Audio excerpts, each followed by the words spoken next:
Hello and welcome to the Hazza bin Zayed Stadium in Al Ain. It's match day 3 of the AFC Champions League, and it's Al Ain hosting Al Fayha of Saudi Arabia. A warm welcome to you. I'm Brian Murgatroyd, looking forward to bringing you this game, and it promises to be an absolute cracker. Al Ain, they're flying at the moment, played 2-1-2, and you can see the significance of tonight's match.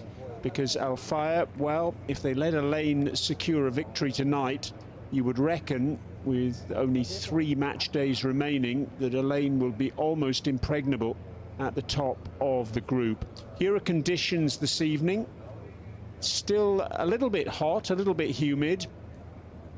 The last of the summer heat still hasn't quite dissipated as yet. A decent crowd has made its way in here to the Hazza bin Zayed Stadium, a stadium that opened back in 2014, a capacity of just over 25,000. It's by no means full, nowhere near full. In fact, tonight it's been a working day here in the UAE. But Al Ain, one of the better supported clubs here in the UAE.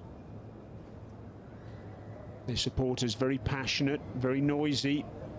Quite a few of them will still be at the back of the stands, and I'm sure the area directly opposite the main stand and dressing rooms will be pretty busy once the action gets underway. Al Ain then played 2-1-2, a 3-0 success away at Pakhtakor of Uzbekistan on match day 1. Followed by a 4-2 success here on match day 2 against Ahal of Turkmenistan. And really, that could have been a lot more than 4.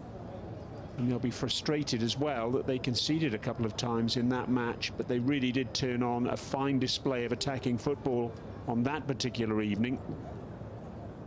Al Fayha, they lost on match day 1 away at Ahal, but then bounced back in fine style, winning at home against Pakhtakor by 2-0 in match day 2. And it really will be a fascinating clash of styles this evening, because Al Fayha's success has been based on being very hard to break down. And if you contrast that with Al Ain's style, Al Ain in 10 games in all competitions this season have got 30 goals. And on top of that, they're top scorers in the UAE Pro League this season after 5 rounds of matches with 14 goals. They're the great entertainers, they really are, but by no means are they loose at the back either. They've got one of the best defensive records in UAE football this season, just 5 goals conceded.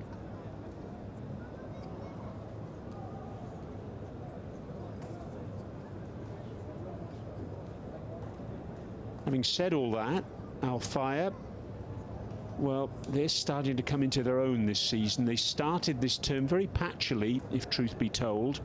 They won their opening Saudi Pro League fixture at home to Al Khalij by 3-1, but then they went 6 games without a win. That was 3 draws and 3 losses in all competitions. But since losing to Ahal on match day 1, they're unbeaten. Played 6, won 4, drawn 2.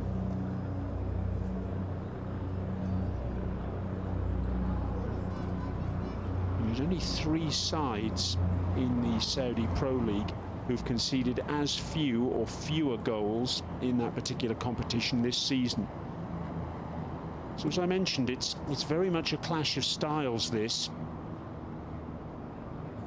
with the solidity at the back that Al Fayha have against the attacking intent of Al Ain.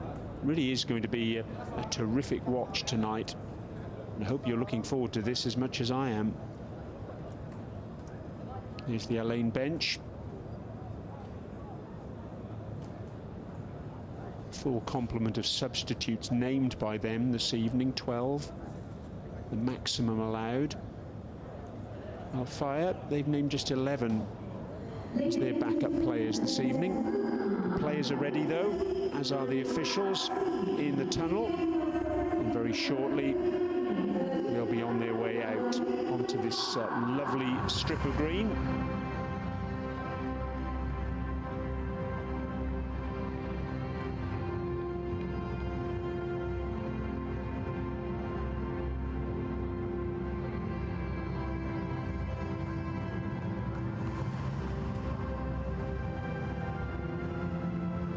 As ever, the AFC flag leads the way, followed by the officials and the two teams.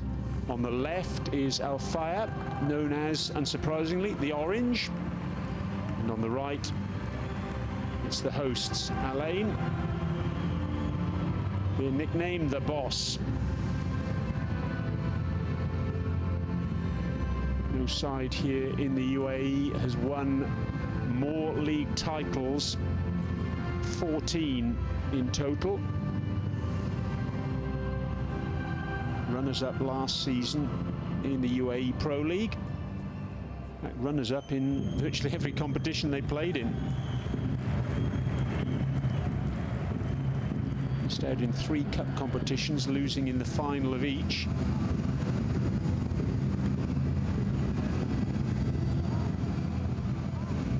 The Al Ain fans already making their presence felt.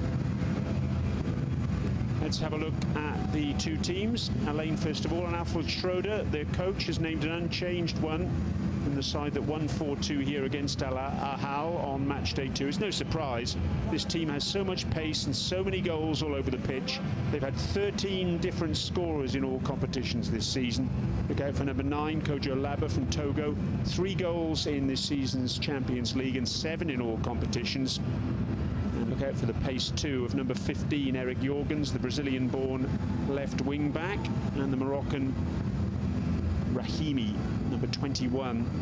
It's confirmation of our match officials this evening. Our referee is Hannah Hattab of Syria, very experienced official.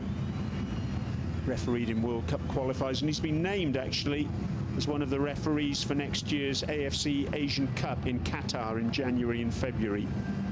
His assistant referees are also from Syria, the 4th officials from China, and our VAR this evening comes from Jordan. 2 captains, Bandar Al-Ababi on the left. Let's have a look at the Al Fayha team, and Vuk Rasovic, their coach, has made 4 changes. In come number 88, veteran goalkeeper Vladimir Stojkovic, number 6, Saud Zadan, number 7, Henry Onyekuri, and number 33, Hussein Al-Shawaish. There's our substitutes as well. As I mentioned earlier, only 11 substitutes named by Al Fayha. That includes goalkeeper Ahmed Al-Kassa, who started in match days 1 and 2, and number 8, Abdulrahman Al-Safari. He also started both match days. There's Henry Onyekuri. He started on match day 1 against Ahal.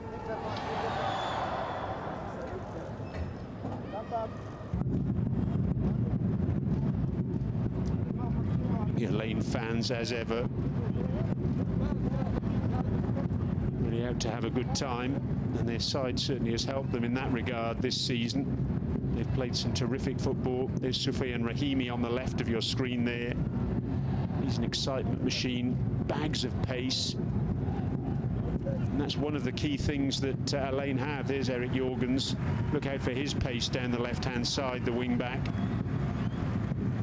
He's the captain of Al Fayha, number 4, Sami Al-Kebari. Expect to see him in the centre of defence this evening. It's going to be Al Ain then who will get us underway in the first half in the predominantly white strip. Just wait for the countdown on the big screen.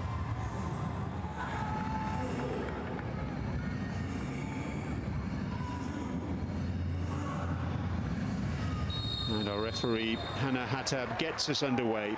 So Al Ain playing from left to right on your screens.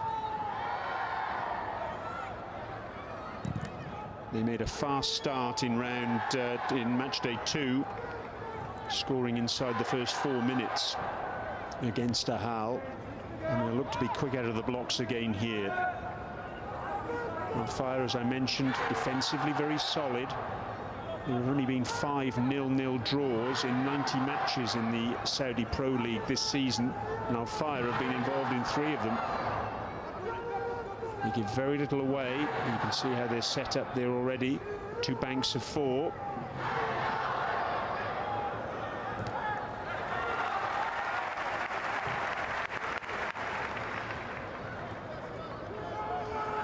And Alababi, picked up by number 6, Yahya Nada, will be in that holding defensive role this evening in midfield. Rahimi tries to drill the ball across, and it was Al-Kabari who was there with an important intervention.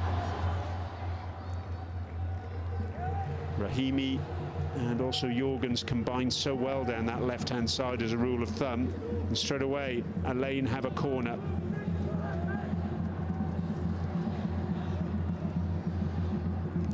Corner's going to be taken by Kaku.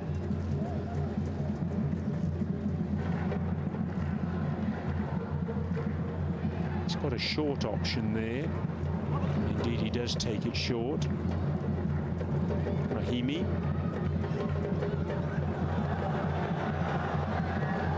Bit of frustration there with the Al-Ain fans, seeing their side go backwards. Khalid Al-Hashimi lofted forward, looking for the run of Laba, and he's got away from Al-Kabari. Rahimi again. Good defensive work by Sultan Mandash. Cross comes in. Al-Kabari with the header away. Skipper has been very busy so far.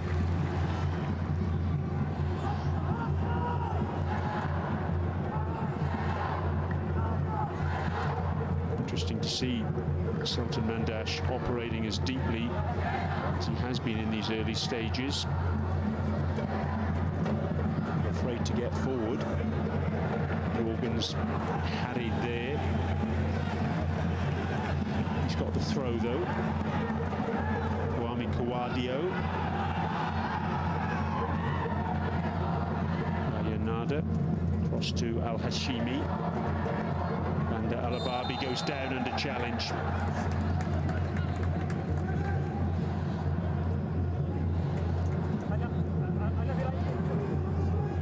It'll be a free kick to the hosts. There's Albert Schroeder, arrived in the summer, taking over the role of head coach from Sergei Rebrov. Mohamed Al-Bagawi was the man who committed that foul.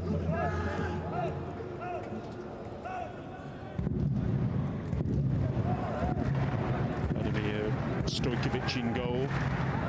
First time in this campaign for Al Fire. Veteran stopper. I owe him a great deal for being here in the AFC Champions League for the first time to Al Fire.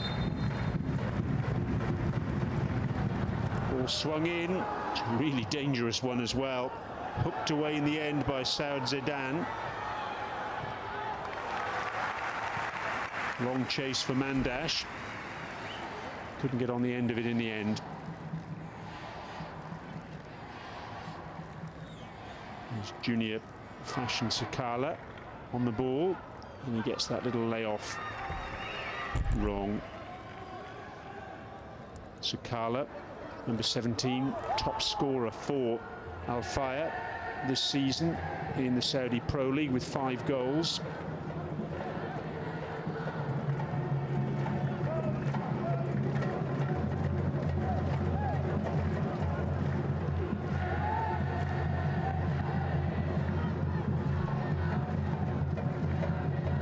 Back to what I was saying about Stojkovic as the referee's whistle goes for a free kick.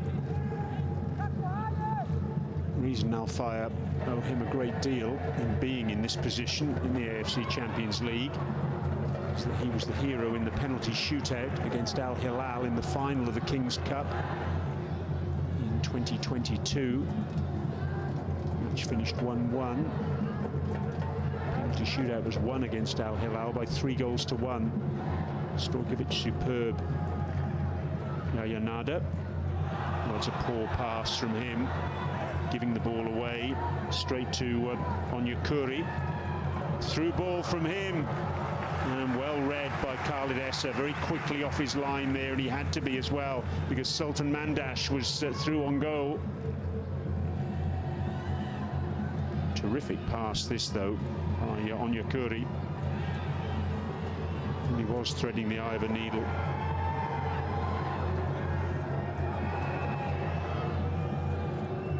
Throw in on the far side then to Al Fayed. Clearance by Al Hashimi.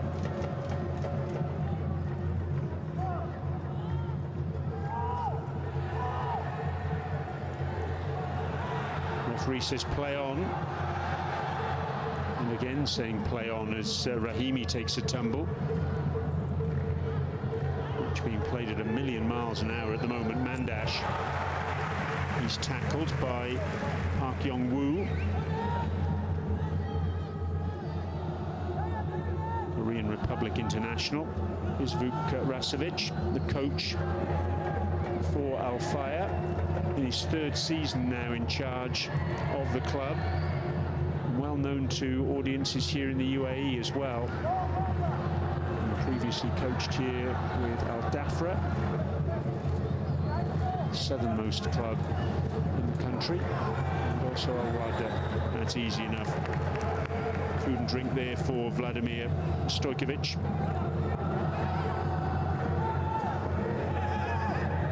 And Al Ababi on the right-hand side. He's got a crucial role to play for Al Ain with his crossing ability.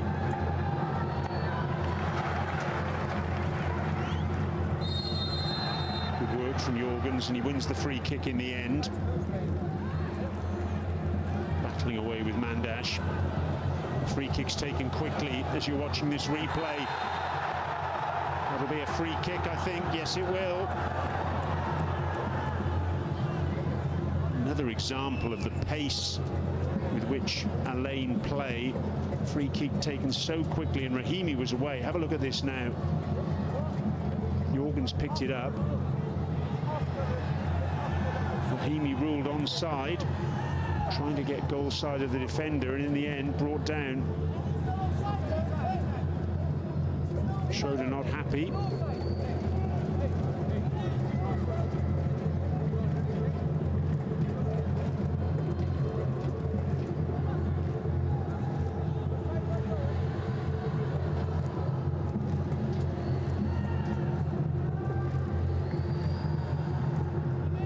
Stayed down for a long time here, Soufiane Rahimi. He's been a key cog in the wheel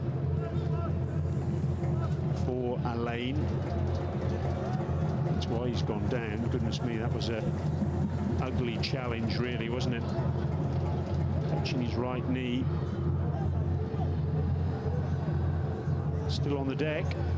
This is a lengthy stoppage.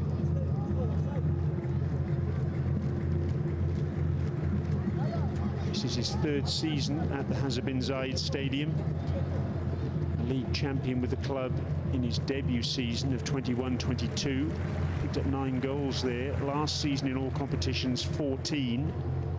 Already he's got 5 goals this term too. Creative player. And also, as you can see, a goal scorer as well. Rahimi actually was ruled offside.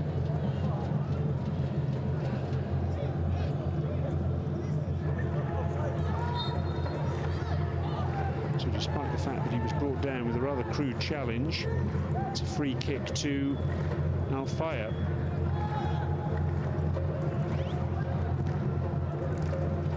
Played forward by Bagawi, who's operating at left back this evening.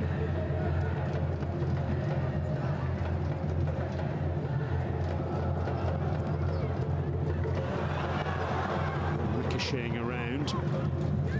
Picked up by Onyekuri.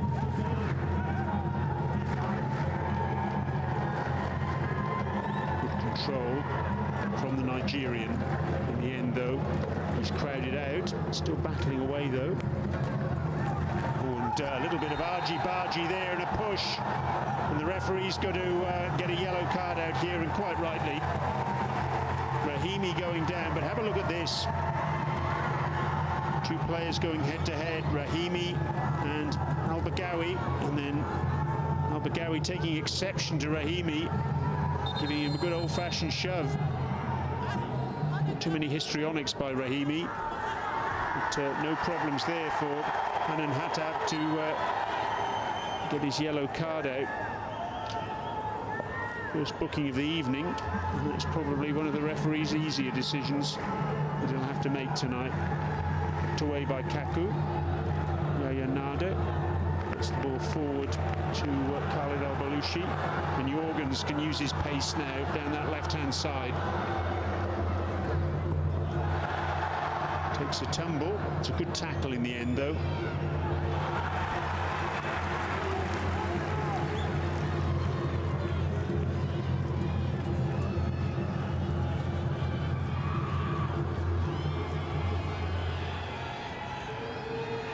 Mandash back on defensive duties. We've seen him move forward tonight, but we've also seen him use his ability on that left-hand side. The Al-Ain left, the right-hand side of Al Fayha. Kaku, little give and go from him. Long diagonal ball out towards Rahimi. For once his control lets him down, but the flag's up, in fact, on this near side, our commentary box side of the Hazza bin Zayed Stadium. So not for the first time, Rahimi just beyond the last line of defence. And it's that sort of discipline that Al Fayha have shown this season.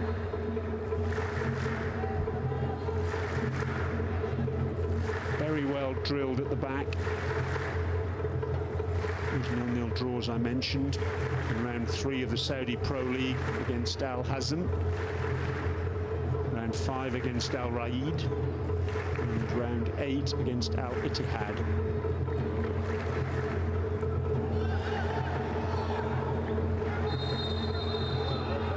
The referee's whistle goes after a clash of heads. Khalid Al Balushi's down. There's a whole host of players down, in fact, as you can see. Saud Zidane is down as well. It was a very nasty landing for Hussein Al Suwaish.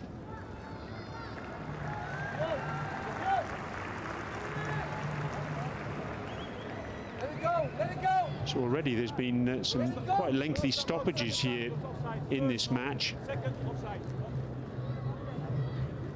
You can see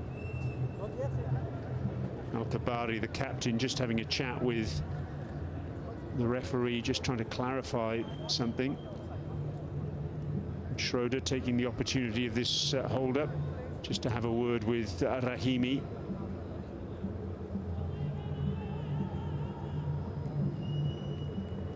Khalid Al Balushi's been down for quite some time. Saud Zidane and Al Suwaish up on their feet. Not a good sign, this. Warming up is Mohamed Abbas on the sidelines.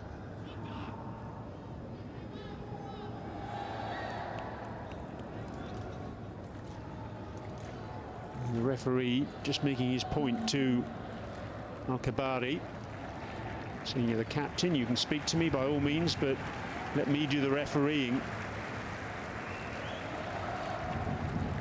Al Balushi is up on his feet. He's making his way off the pitch on the far side. Well, that means he's going to receive some more treatment. I'm not sure, but as things stand, Al-Ain down to 10 players. Still looks a bit groggy, if truth be told. Khalid Al Balushi over there. think there must be some doubt as to whether he's going to be able to continue. At the end of all that, it looks as though we're going to have a drop ball.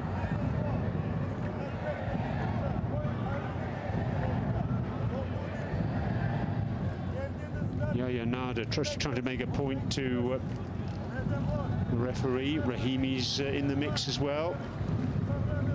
And you can see Abdulhamid Sabiri having a chat too. One of the players who took a tumble, Saud Zidane, is going to go off as well by the look of it. In fact, he's staying on the pitch. No, he is going off. A bit of confusion as to how we're going to restart this match now. And then Hatab, it was an uncontested drop ball to Alain. We're underway, and good news is that Zidane and El Balouchi are back on the pitch. So both sides up to their full complement of 11. Park being tested by that ball from his captain. Khalid Essa, happy to play out from the back.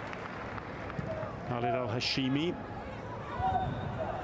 who's found himself a regular in the UAE international side this season. Chance for Rahimi to race forward, and again, good defensive work by Al-Kabari. Gosh, he's had a solid start to this match, the captain for Al Fayha. Tackles flying in. Rahimi switches the point of the play, or tries to anyway, to this near side.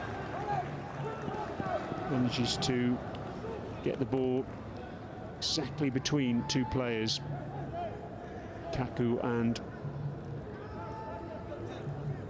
the skipper, Banda Alababi.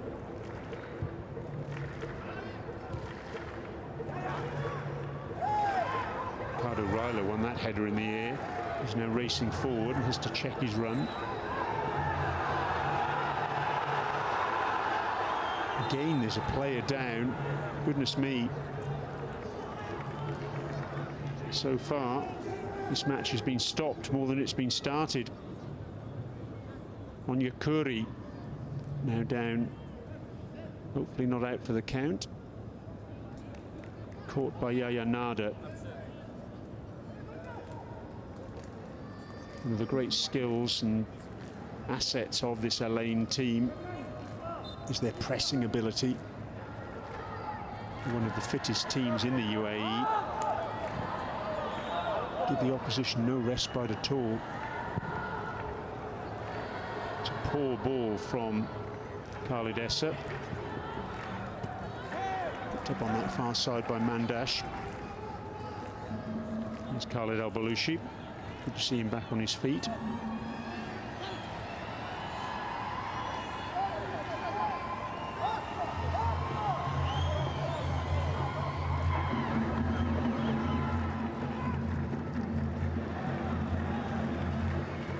Miscue from Al-Hashimi, centre-back, who was a summer signing from Banias, the UAE side.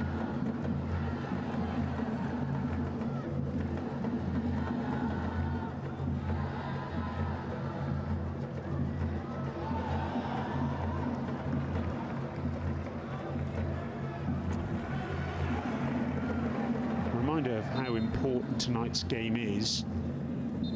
Alain currently sitting top of the group, played to 1-2, 6 points. Al Fayha level with Ahal on 3 points. And Paktakur yet to get off the mark in the group. A reminder that 40 teams divided into 10 groups. But only the side that finishes top of the group is guaranteed to go forward to the round of 16.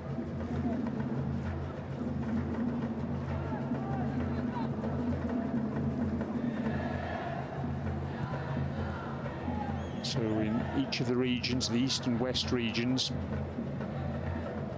2 of the 5 runners-up will miss out on going ahead to the knockout stages. So particularly from Al Fayha's point of view, they must get this win tonight, or at least prevent Alain from doing so and running running away with this group.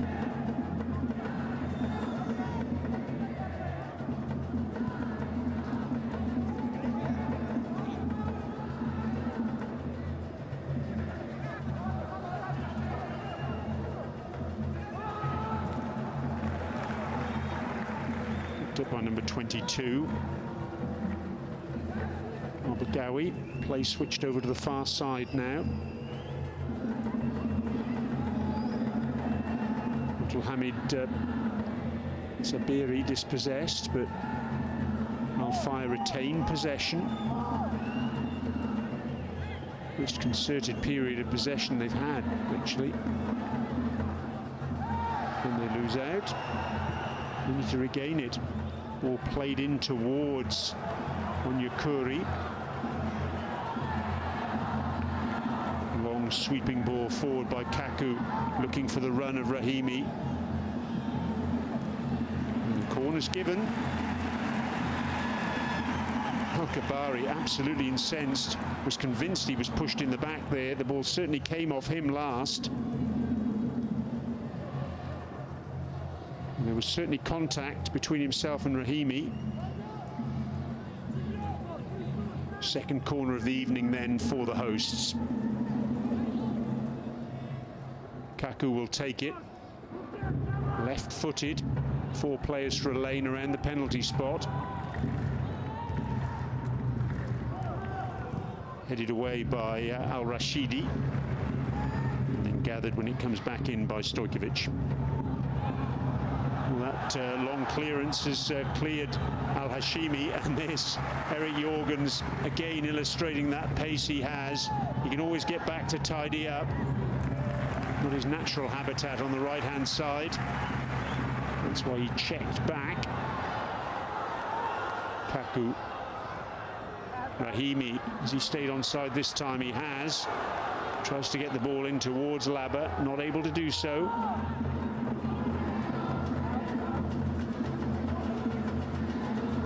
Once more, Al-Balushi. Kaku, oh, he's short with the pass there. Onyekuri can race forward. It's 2 against 2, and the shot across the face of goal.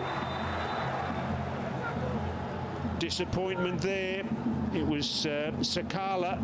There was the mistake. Onyekuri racing on, and Sakala was clear. And he really should have hit the target there, and you can see the reaction too from Onyekuri. Why didn't you square it to me, he said. Sakala frustrated. I think that probably goes for the whole of the Al Fayha team.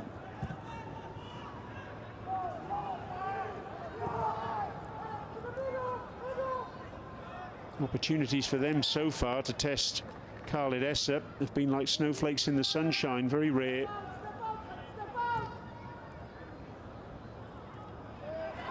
And again, Al-Ain caught in possession. This time they get away with it. Abdulhamid Sabiri is the man who was penalised, but just for a moment it looked as though Al Fayha had the opportunity to break once more. Sakala's now frustrated. Sabiri in the mix too. That's not the first time this evening we've seen our referee, Anna Hattab, take exception to a little bit of back chat from the Al Fayha team. We're over halfway through the first half now. Still we await the first goal, and still, if truth be told, we await the first occasion when either goalkeeper's been tested. That's got to be out of play. That's sloppy from Kaku. Just lost his bearings, wasn't quite sure how close he was to the touchline. Throw on this near side then to Al-Baghawi. All given away.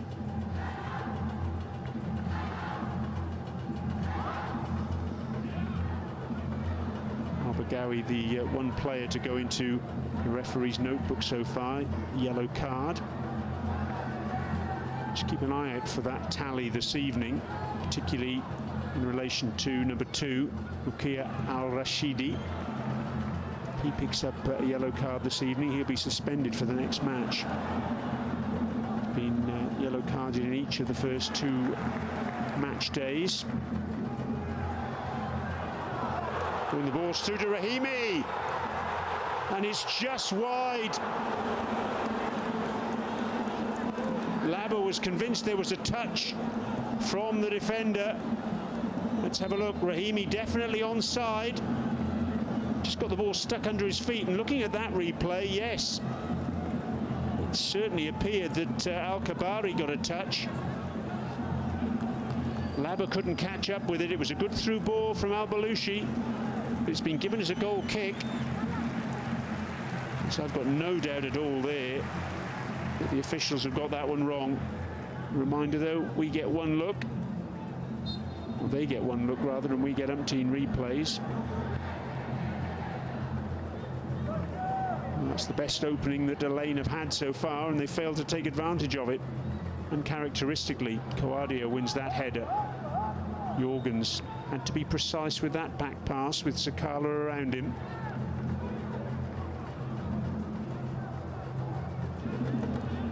Alababi wins the throw-in, ricocheting off Onyekuri.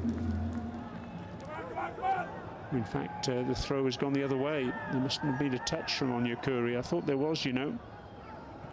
Ryler. Chance to move forward for Al-Kabari. Most of his work so far this evening has been defensive. Mandash wins the throw-in.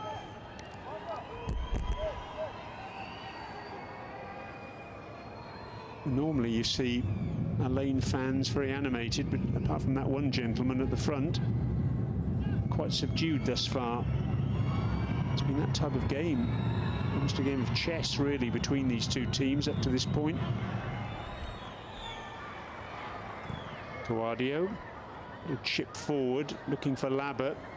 We've seen precious little of the ball so far, Kojo Labba.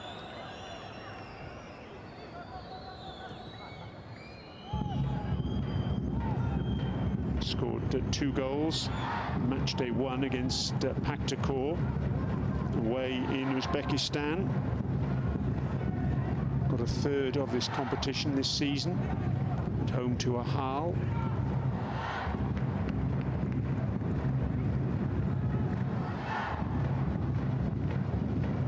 That last match day was 3 weeks ago.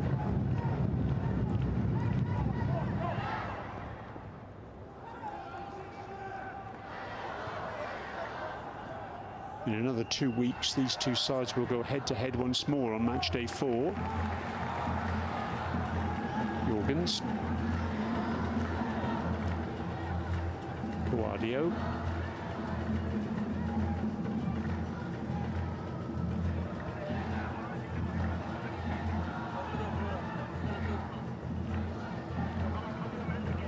Long ball from Yahya Nada, far too long. Again, meat and drink for Stojkovic.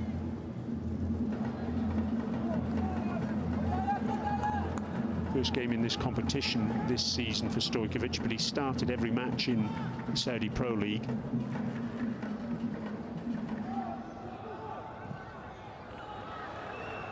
Rahimi. Jorgens into the side netting. Just clashing with Al-Kabari. Both players down, and yet another stoppage will ensue. Let's have another look at what happened here. Jorgens on the overlap. And the collision between the two as Jorgens tried to keep the ball in play and fire it across goal.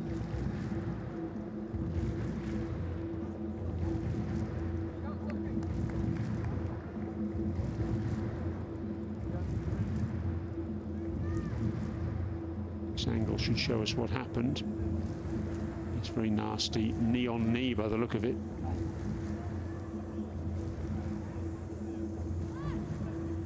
Maybe it's even opened up a little cut there on Al-Kabari's shin or ankle. He's getting some magic spray there.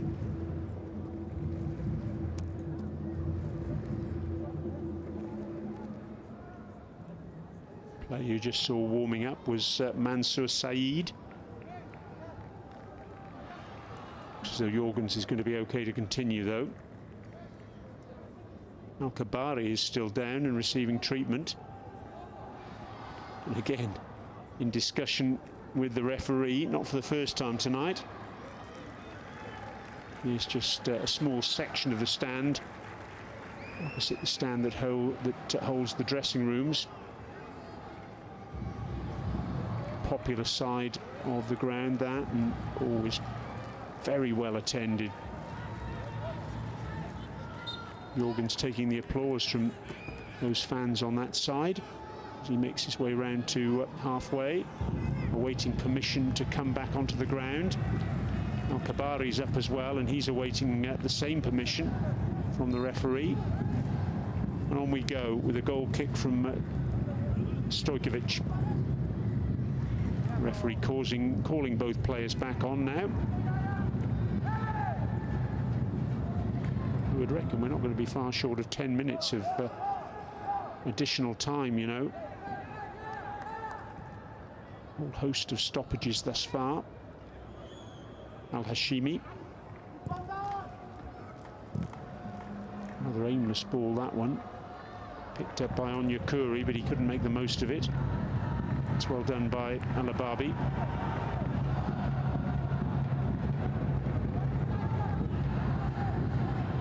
Jorgens.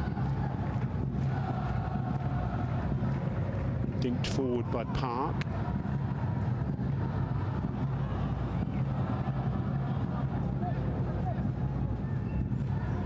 Ryler. Oh, he tried to thread the ball through to Sakala. He was just behind the striker. Did his best to improvise, but couldn't quite manage it.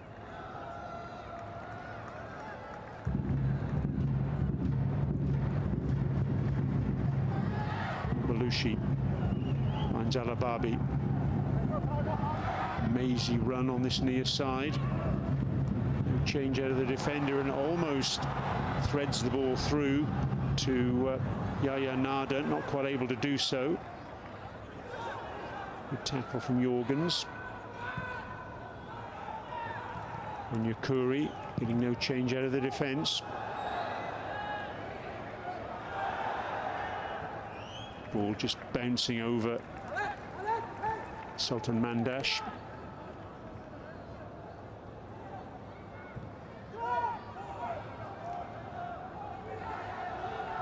Alababi again. One defeat that Al Ain have suffered this season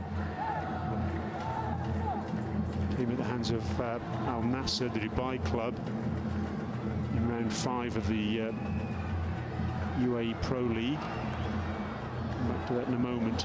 Laba, powerful shot from him. Pushed away by Stojkovic and then hacked clear by Al Kabari. Laba just trying to get into the game, drifting out wide.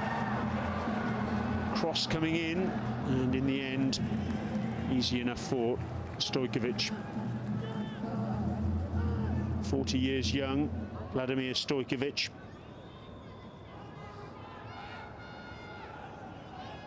Attended 3 World Cups for his country, Serbia. 2006 Germany, 2010 South Africa, 2018 Russia. Played for a whole host of teams, has played in the Europa League and the Champions League in Europe. This is his first ever AFC Champions League campaign. Rahimi again looking to use his pace, and he'll win a corner. Good work from Mandash back there defending. He's covering a lot of ground. As is Al Rashidi, who got that block in eventually.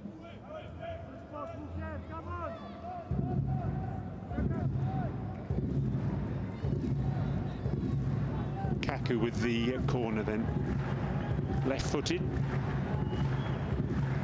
4 players for a lane inside the area.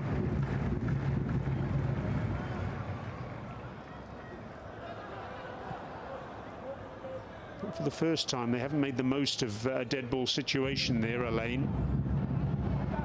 Looking to go again now, though. Jorgens cutting it back. Kaku towards the back post. It's in. The flag stayed down.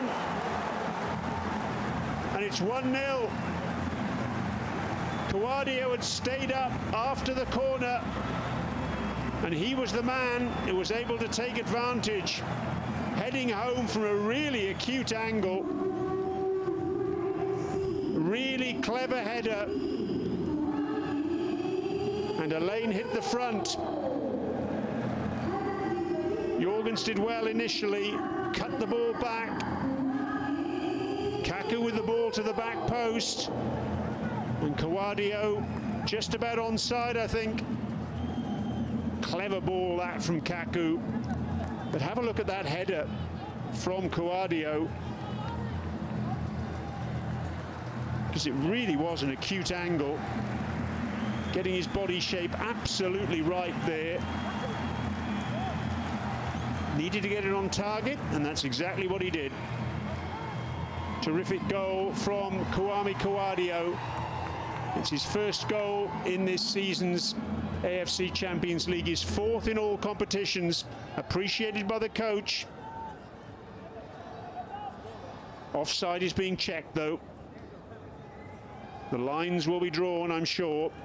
Our VAR official is Adam Mohamed Makadme of Jordan.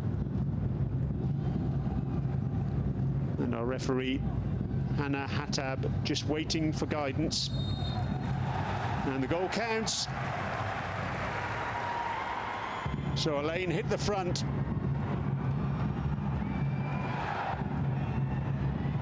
Just listen to the change in atmosphere here in the Hazard bin Zayed Stadium. It could be two.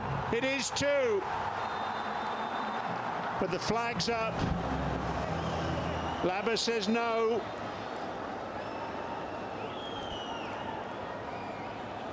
Let's have another look. It looks as though he's just offside. Al Kabari had moved up sufficiently. Slotted home with aplomb by Labba. He disagrees.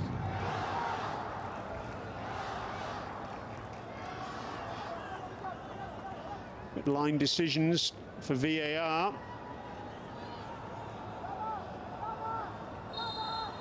Invariably correct. So Labba's goal ruled out. There have been two goals in a minute there. Rahimi can't keep that in play. Just what Alain needed there, really. And Vukrasovic will be very, very frustrated on the sidelines. His side had coped well up until the last few minutes when Alain had just started knocking on the door.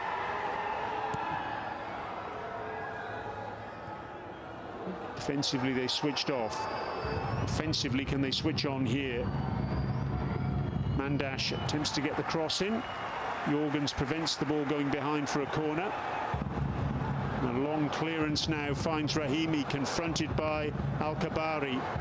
Checks inside. Kaku, play spread to this side. Alababi.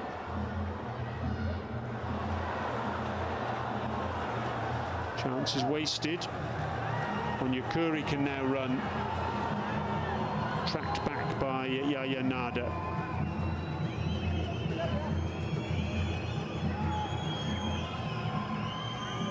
Ryler spreads play out to the far side to Mandash.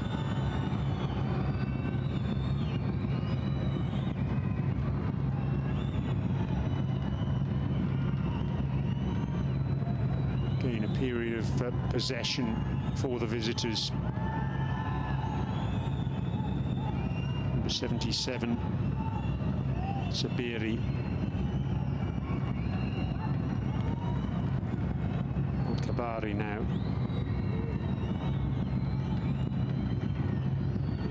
Again out to Mandash.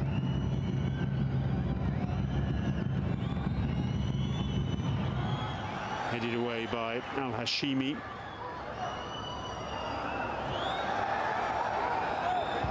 goes down, no free kick.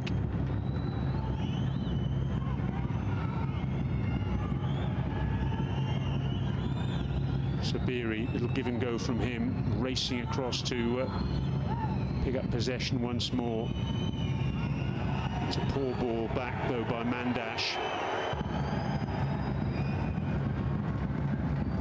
Kabari having to track all the way back, almost level with his own penalty area to recover that.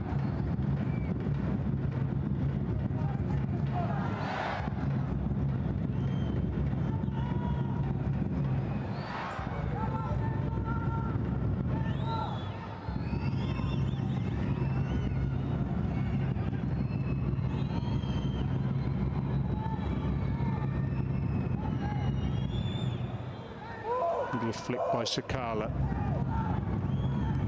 Out to that far side. Ryler.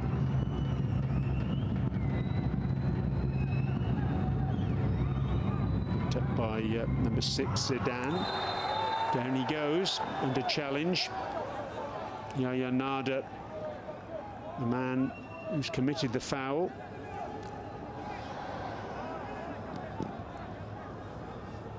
Just catching Zidane. The Al Fayed, number 6, who'll celebrate his 24th birthday in a couple of weeks' time. Actually, the day before these two sides meet on match day 4.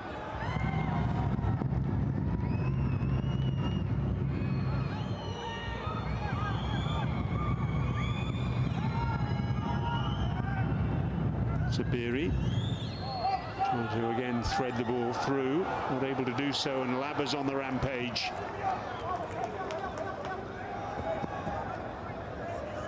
Tidied up by Al Sawesh.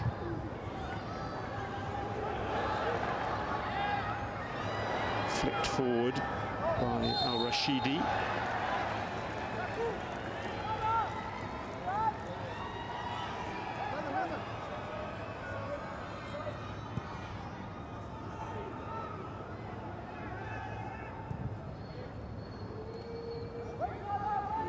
Just over 2 minutes of normal time remaining at the end of this first half, but I can guarantee you there's going to be an awful lot of stoppage time.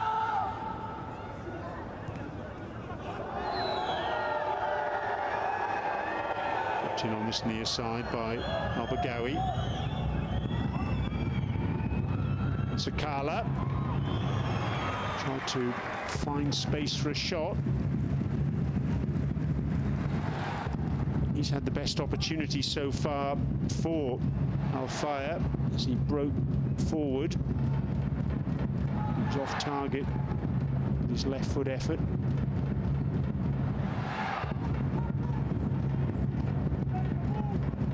Al Hashimi.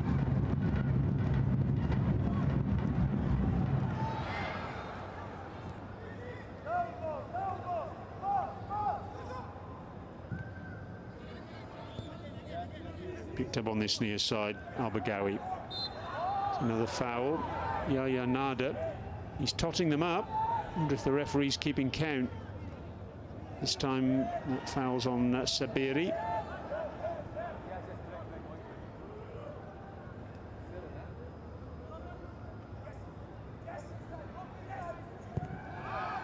Moroccan international Sabiri. Actually born in Morocco, but moved to Germany, age 3, and grew up there.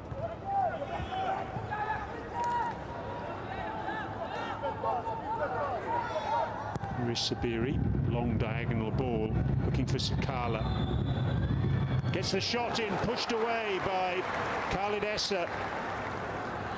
That was good play from Sakala. He took the shot early and he almost caught the goalkeeper out. First save that Khalid Essa's had to make.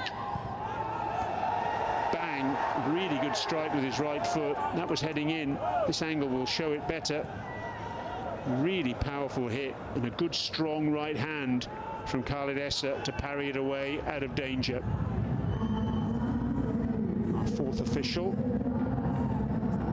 Shen Yinghao of China has indicated a minimum of 7 minutes to be played. At the end of this first half.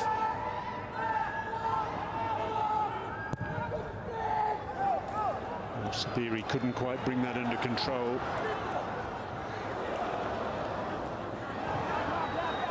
Rahimi, Laba trying to get on the end of it. Good clearance from Al-Kabari, well improvised.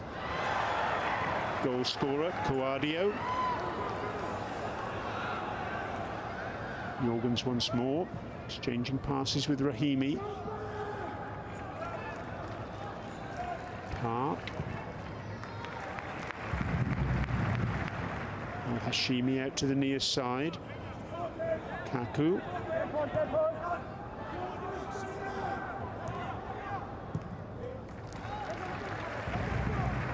Very neat, precise passing by Alain, retaining possession, making the ball do the work, making the opposition chase it. Jorgens. Al-Balushi. Park. Yaya Nada. Al-Hashimi. There's space for Bandar Al-Ababi to get the cross in. Not quite as he would have wanted, though. A little bit too close to the goalkeeper.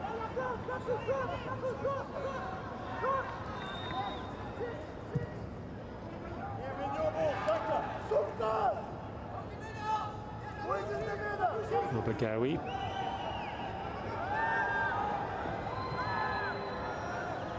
Sakala has found his way out to the left wing.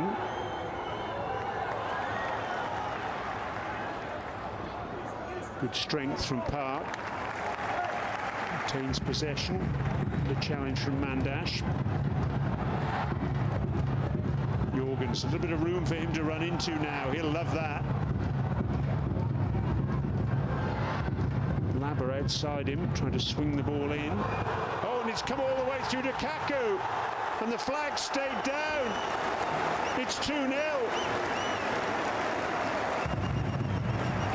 Well, it was a little bit of a comedy of errors, really. The cross ricocheted off one, maybe two players. And Kaku suddenly found himself in an acre of space. That's a possible foul at the other end. It wasn't given as Sabiri went down. Here's Laba's cross. Here you are, you see it deflected off two players for Al Fayha. And because of that, Kaku was played onside. He may have been onside anyway, but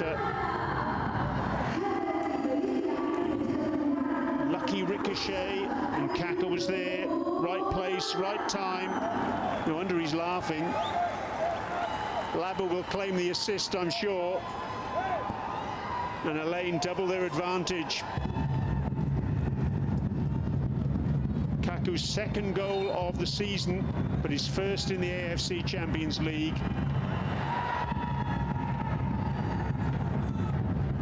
Scored on debut in round one of the UAE Pro League against Banias. Hasn't hit the back of the net since then, but he has now.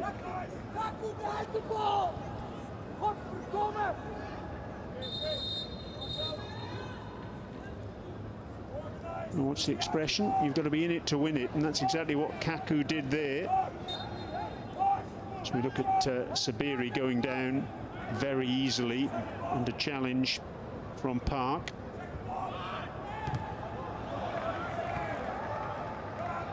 Kaku gambled at the far post, was in the right place, and that ball deflected to him. There's not one but two defenders, and the easiest of tasks to slot beyond Stojkovic. Jorgens again, once more with room to run into, and look at that pace once more. Al-Balushi.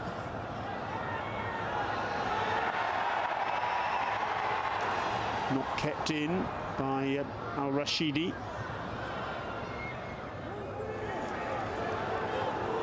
They're indefatigable, they really are, Al-Ain. They've got the bit between their teeth.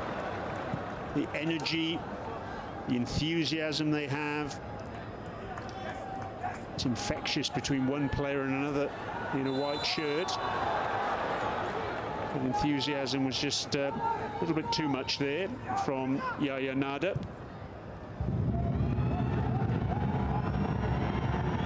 Sakala has to check back.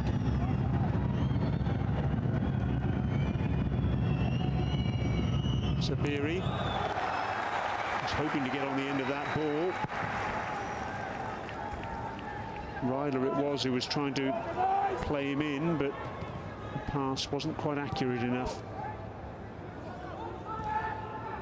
Ryder again to the far side. Al Rashidi out there. And again.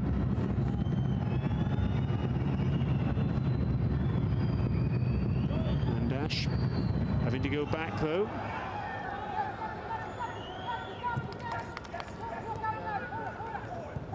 Al-Baghawi. Sabiri finds Al-Baghawi, but again, final ball, not a good one from an Al Fayha point of view. Into the last minute of the minimum of 7 to be played at the end of this first half. First half in which Al-Ain have had to be patient. That patience has ultimately been rewarded. Labba. Yahya Nada. Al-Ababi with room to run into himself. He can measure his cross.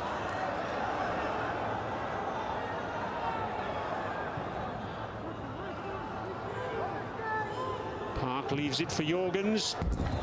Shot just wide. The shot in the end came from Khalid El Balushi.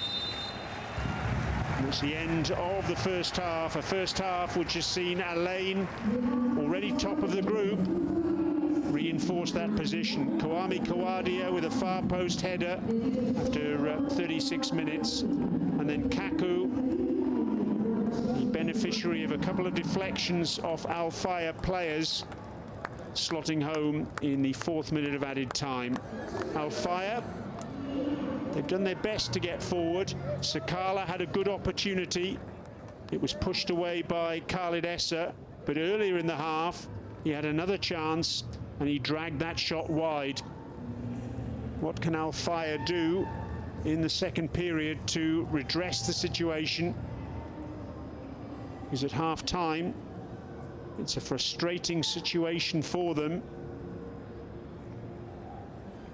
The Al-Ain fans, they'll be ecstatic. They had to wait and wait, and in the end, the openings came. Half-time then at the Hazza bin Zayed Stadium. Let's have a look at the statistics. Al-Ain bossing possession, in charge of, well, every statistic there, and the most important statistic of all is at the top of that graphic. It's Al-Ain 2, Al Fayha 0. We'll be back with the second half shortly.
Almost time to get going again in this AFC Champions League matchday 3 match between Al Ain and Al Fayha.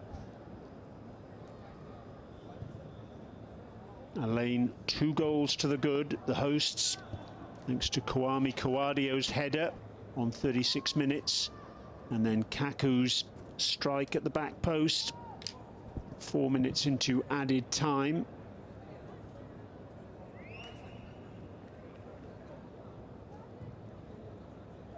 Al Fayha out on the pitch already, and we're just awaiting the Al Ain team to come back. Looks as though we're going to get a change as well. I can see Fallah Walid warming up on the sidelines.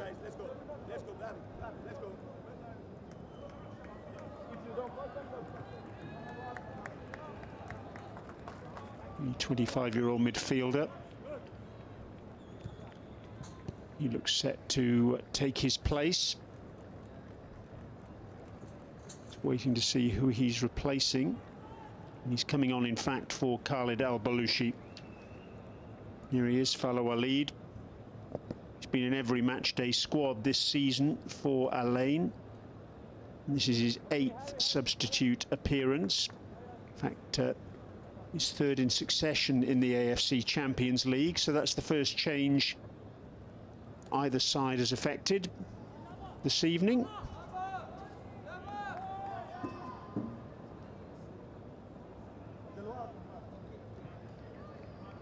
Still coming out in dribs and drabs, the Al Ain team.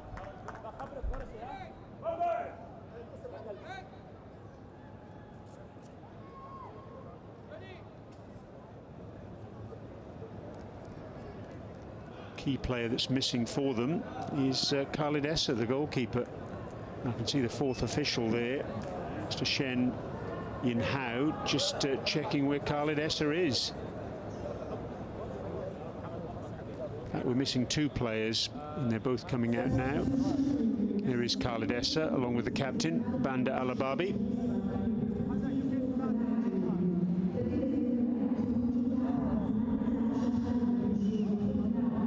Alababi just replacing his armband there. Looks as though he's got a fresh shirt for the second half. Most players opted to do that, looking around. Still a decent level of humidity and heat in mid-October and late October here in the UAE. And Al Fayha get us underway in the orange shirts, playing from left to right on your screens. Question for them is where they're going to find goals in this second half. They're not prolific by any stretch of the imagination going forward. No side, in fact, in the top half of the Saudi Pro League has scored as few goals. Just 11 goals in 10 matches domestically in the league this term for them. Can they buck that trend this evening? Well, they're moving forward at the start of the second half anyway. Picked up by Ryla. Back to the captain, Al-Kabari.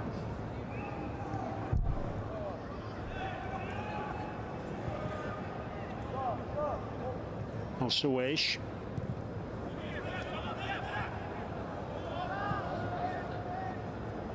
From an Al Ain point of view, a win here would give them perhaps 1 foot in the round of 16. 6 points ahead of Al Fayha with just 3 match days remaining. Paktikor yet to open their account ahead of tonight's action. They're playing against Ahal of Turkmenistan.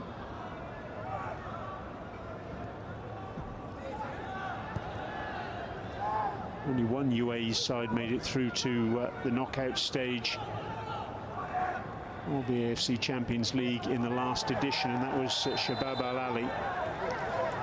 Referee's whistle goes. Jorgen's fouled. Free kick to Al Ain. Let's have another look at it here.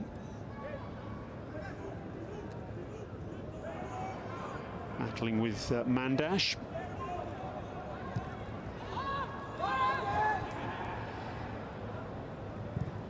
Yes, there's every possibility at the moment of the UAE having two sides in the round of 16. Sharjah winning last night to go to the top of their group, Group B, beating Nasaf of Uzbekistan in what was ultimately a very thrilling finish, winning by 1-0.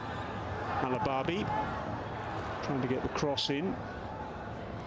Cross was blocked though by Al-Bagawi. Laba. Good defensive work from Al-Kabari. It was terrific stuff from the captain, getting himself between Laba and the ball. Concedes the corner though. Rasovic prowling the edge of his technical area.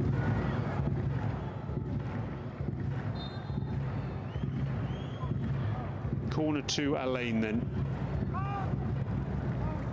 Headed away by Onyekuri. Sakala, calmness personified, finding Sabiri. His hooked clearance comes straight back with interest. Nada just trying to thread in Rahimi. Rahimi had found his way onto the right-hand side, not his normal habitat. Normally expect to see him tearing inside on the left-hand side of the pitch, but he was still on that side, having been involved in the corner a short while ago, and almost took advantage. Sakala, room to turn and move forward. Had the run there of Mandash, but Mandash had to check himself when the ball wasn't played straight away, and Mandash on the ball now. Flag stayed down. Sakala. Sabiri with the shot.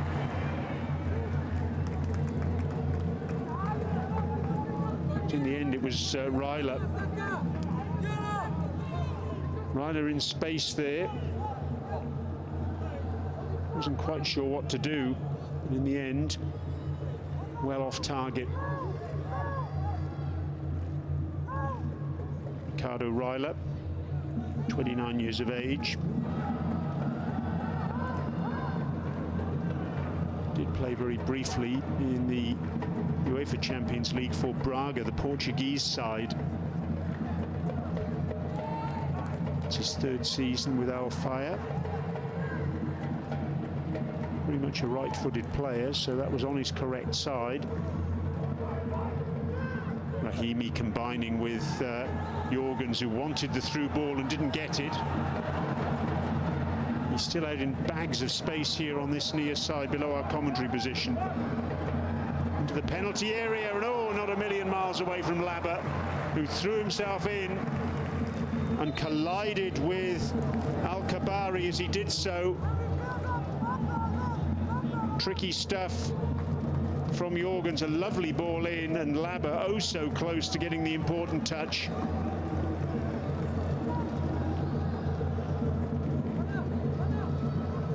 Let's have a look from this angle if we can see that collision.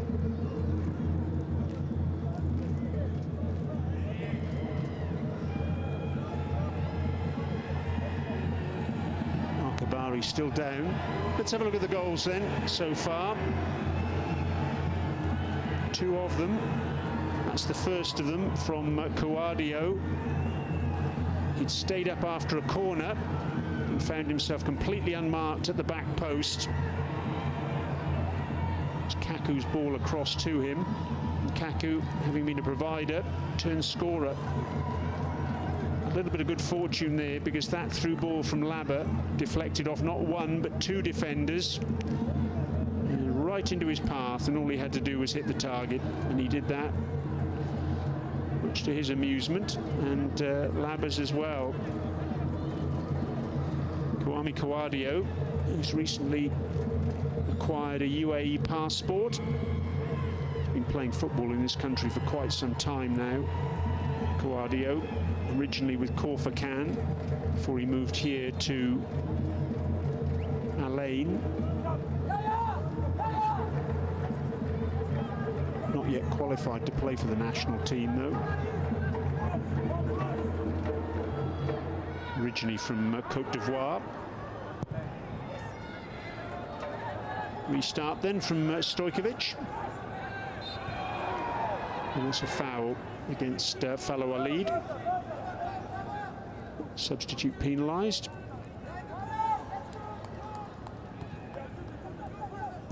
Sabiri was the man fouled.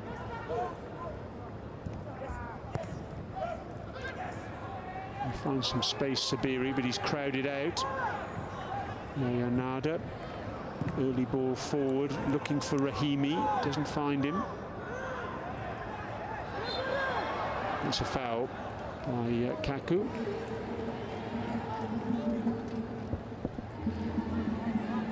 Kaku, born in Argentina to Paraguay parents. Actually played for Argentina's under-20s before switching to Paraguay. Spent 3 years, in fact, just before COVID with the New York Red Bulls in the USA. Onyekuri goes back.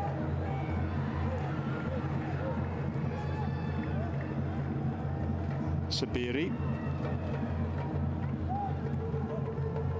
finds Zidane out to this near side. Al-Kabari, thankfully restored to rude health.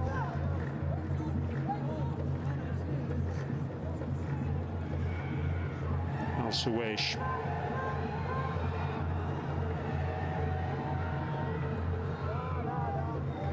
Sabiri. Ryla. Zidane. Al-Rashidi out on the right wing. Ryla forward. Sabiri. Sakala's through. Oh, it's off the post. Oh, so close to Al Fayha getting back on terms.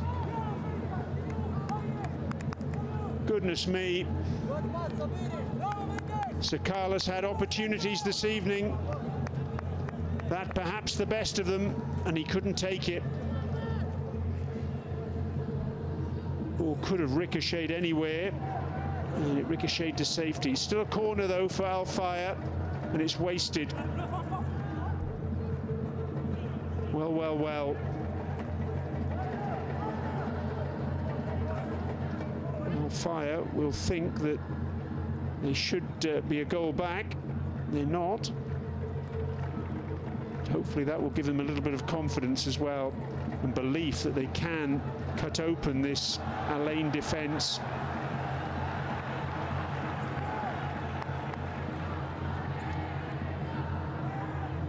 Here come Al Fayha again. They're playing with a bit more confidence now.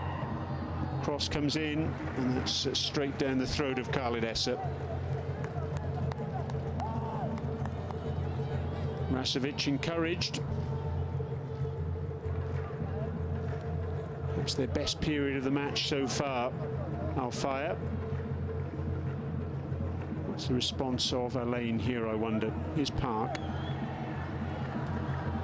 To the far side, Bandar Al-Ababi, the captain of Al-Ain.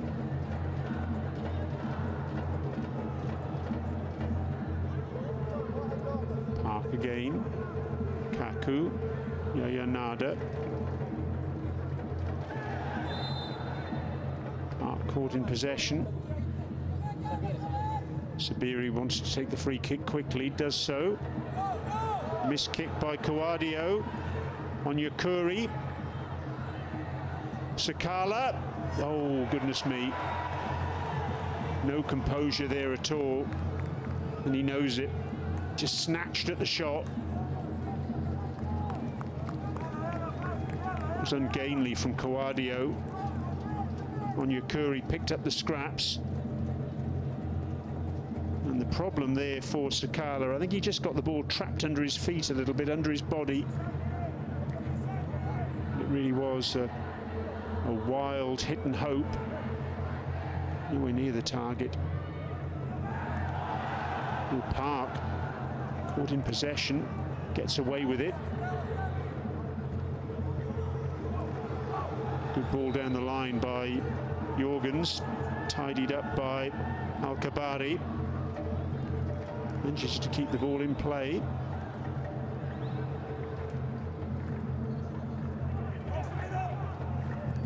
Long ball forward by Ryler. Well, that's well read from Khalid Essa. Flag's gone up, in fact. Onyekuri had just strayed into an offside position. All the same, Khalid Essa wasn't to know that. Quickly off his line, acting as a sweeper keeper. See there from that replay that Onyekuri was trying to bend his run to stay onside. Wasn't quite able to do so.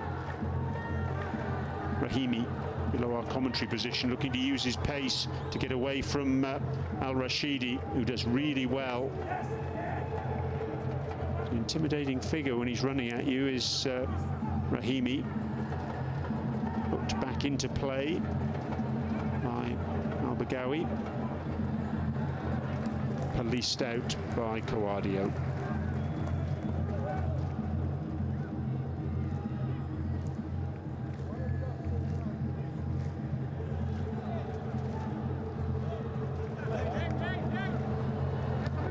Still just the one substitute used by either side so far. Khalid Al Balushi going off at half-time to be replaced by Fallow Alid for Al Ain.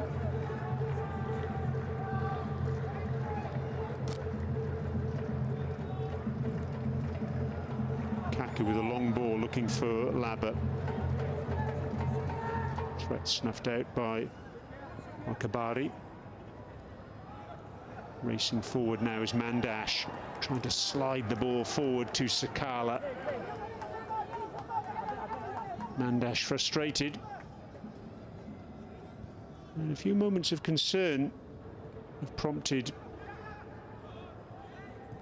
Alfred Schroeder up off his seat in the dugout. Labba, look at that strength, and he gets the shot in. Shoulder to shoulder with Al Kabari.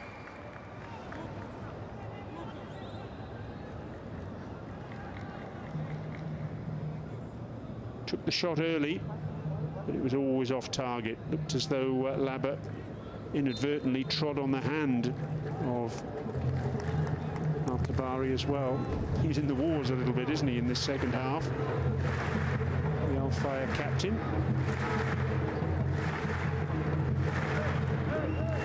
Park wins the header. Chance to run for Fallow Alid. In the end, though, he's guilty of a foul. Bringing down Ryler. Good play by the Brazilian, getting between his opponent and the ball. Just saw very briefly there Issa Khalfan, the young striker for Al Ain, warming up. Wonder if he's going to get an opportunity this evening. Got a chance at the back end of match day 2 against Ahal. Could easily have had a hat-trick actually in the last 15 minutes. Shot from distance from Sabiri. He's always fading wide of that upright. Feels he was fouled, I think, by Park, but he got up, had a shot. And it was nothing more than speculative, really, wasn't it?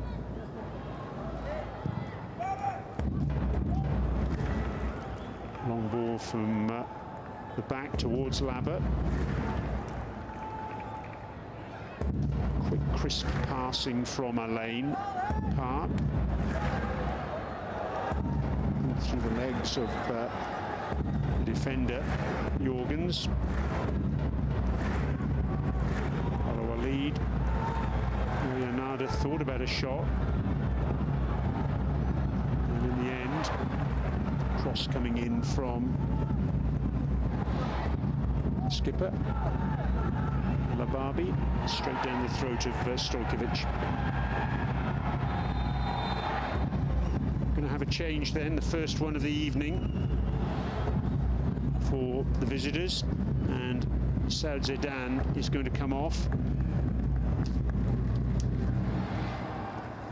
He's going to be replaced by Abdulrahman Al-Safari. He started both match day 1 and 2. He was substituted in both those games. His third season with Al Fayha. Joined from Al Qadsiya in July of 2021. He also played in the Saudi Pro League for Damak.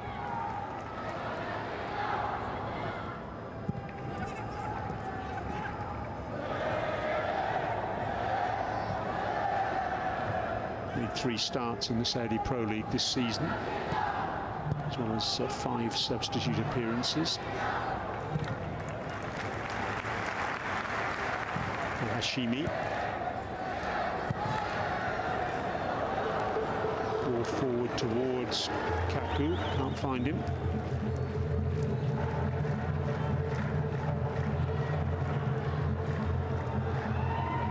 Sakala. Got 3 players up with him. One of them is Onyekuri, who goes down. No penalty, says the referee. Onyekuri can't believe it. We can make out what happened here. Jumble of arms and legs. This angle might show us more. It's a clumsy challenge from Khalid Al-Hashimi. It'll be checked, I'm sure, by our VAR official, Adam Mohamed Makadme.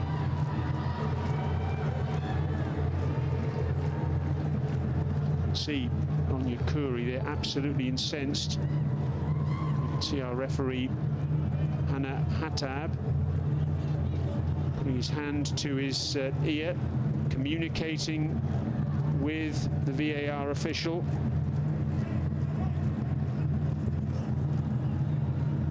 Pivotal moment of the match, this one. We'll play on. Onyekuri cannot believe it. Those Al-Ain fans pretty happy, I can tell you. Well, remember the referee didn't see anything untoward, went to VAR, and they saw no reason to overturn the original decision. Rahimi. Alababi with the cross, a bit too heavy. Jorgens picks up the scraps. Tries to play in Kaku, who does well to regain possession. Jorgens once more. Cross to the back post to no one in particular. Mandash heads it away. Alababi. Yahya Nada. Has to go back to Al-Hashimi.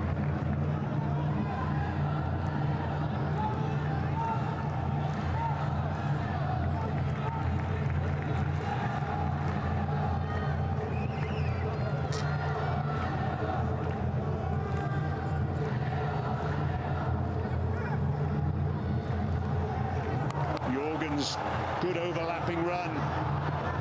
Back towards Kaku, it's in, it's 3. Oh, terrific goal. And Jorgens again, the creator.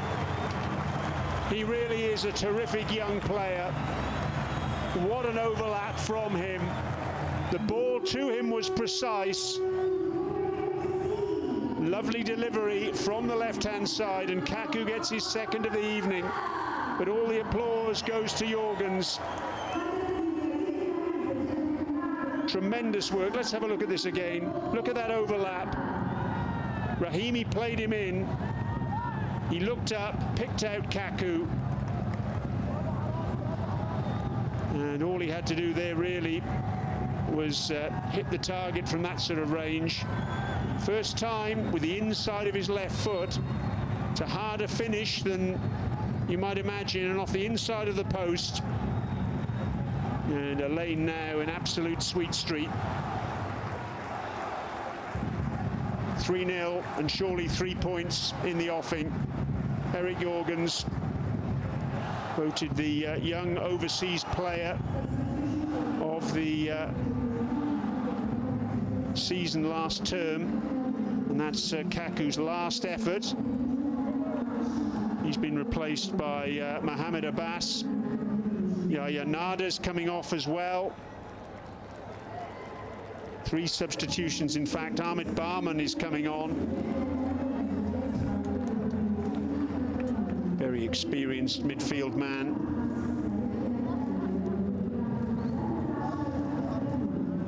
So 2 goals for Kaku, and he gets a chance to have a sit down. Same with Yahya Nada as well.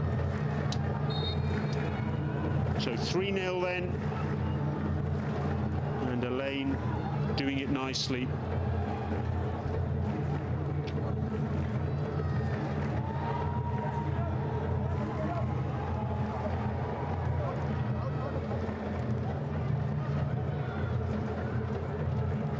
Mohamed Abbas, number 8.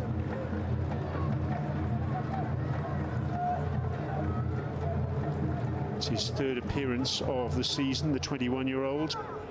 Played a couple of times for the under-21s this season, the reserves. He's got a couple of goals as well. And Ahmed Barman has found himself on the outer a little bit this season. Number 13, the UAE international, just a couple of starts. And this is his 5th substitute appearance in all competitions. He's 2nd in this season's AFC Champions League.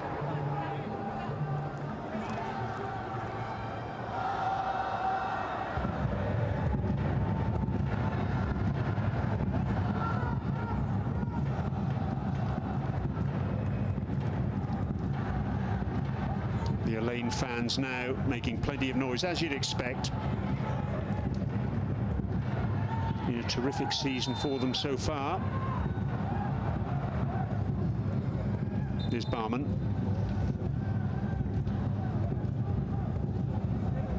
Couple of changes now for the visitors. Off goes Sultan Mandash, and on comes Osama and Khalaf.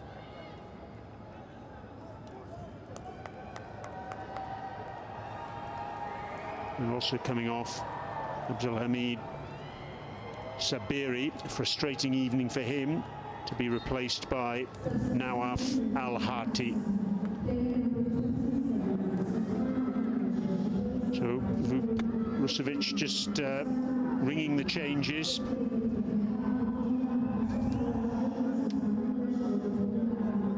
Al-Hati, number 29. It's his 1st season at Al Fayha. Joined from another Elaine. He's been in Saudi Arabia though this past summer. He's made just 3 appearances off the bench in the Saudi Pro League. 25 years of age. And his birthday 12 days ago. This is his 1st opportunity in this season's AFC Champions League. He was an unused substitute in the first 2 match days. And Osama Al-Khalaf, number 80. Saudi international, although not currently. It's his 2nd season with Al Fayha. 4 substitute appearances for him in the Saudi Pro League this season. No starts though. Very experienced player, 26 years of age.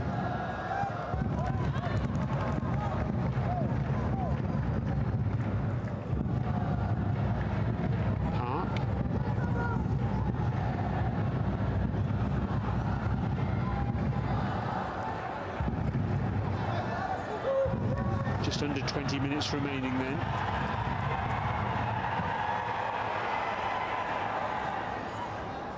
Elaine comfortably heading towards, it appears, their 3rd victory in 3 match days in this AFC Champions League.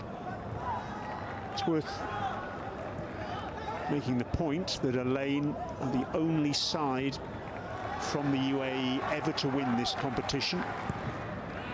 They won it way back in 2003, first season when the competition was branded as the Champions League. Also been finalists twice, in 2005 and 2016. Semi-finalists once in 2014. They've been there, done that, and got the T-shirt in this competition. Rahimi, always willing for a run, cuts inside, gets the shot in. And just for once, the less said about that, the better.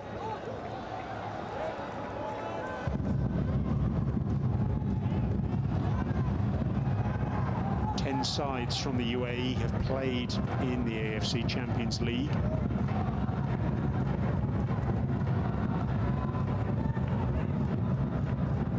Along with Al Ain, Al Wahda, Al Jazeera, Shabab Al Ali, Sharjah, Al Wasl, Al Shabab, Al Nasser, Emirates and Bani As.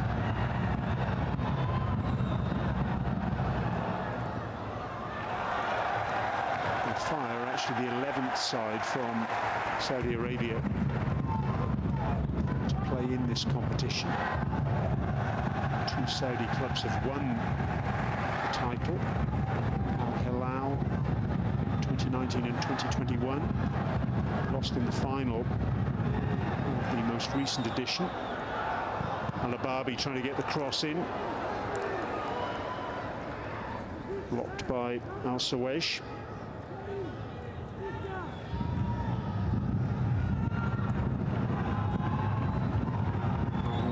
Twice then, and so have Al Ittihad.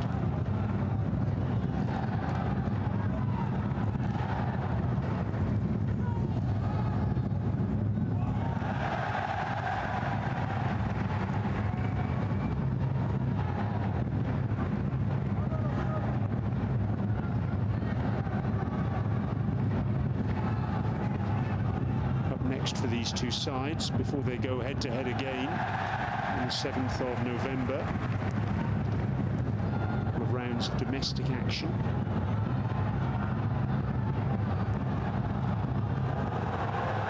Barman. Jorgens. Can't quite bring that under control. It's a foul.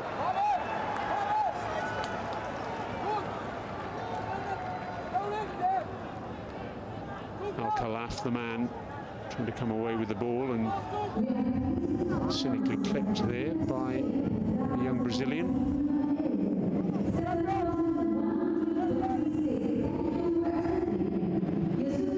It's a setback here for Rasovic and his side this evening. Next up, though, they've got Cristiano Ronaldo's Al Nassr on Saturday the 28th, so this coming weekend, in round 11 of the Saudi Pro League. Then they've got Al Tai in round 12 before these two sides meet again in match day 4. As for Al Ain, they face Emirates on Saturday in round 6 of the UAE Pro League before they go up against Al Wasl in Dubai in round 7. It's a good tackle, wasn't it, by Al Kabari. Labba still hungry for goals this evening. Rahimi down below us, below our commentary position, at the 5th corner of the evening for the hosts. Takes it short to Al Ababi. Jorgens with the cross. Dealt with comfortably.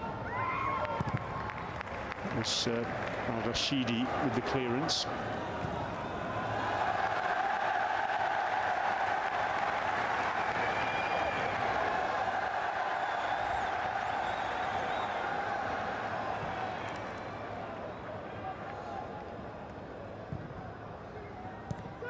Rahimi, a little give and go from him, gets it back from Jorgens.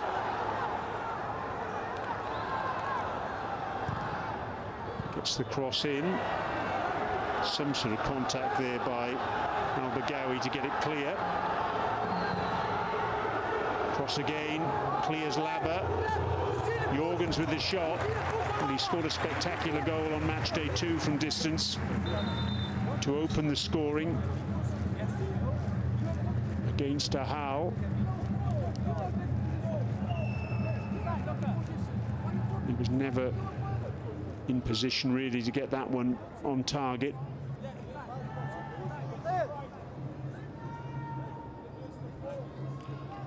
Wonderful engine Erik Jorgens has got.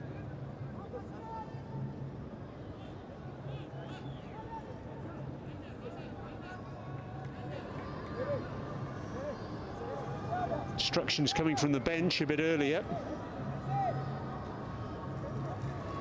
Rahimi passing it round.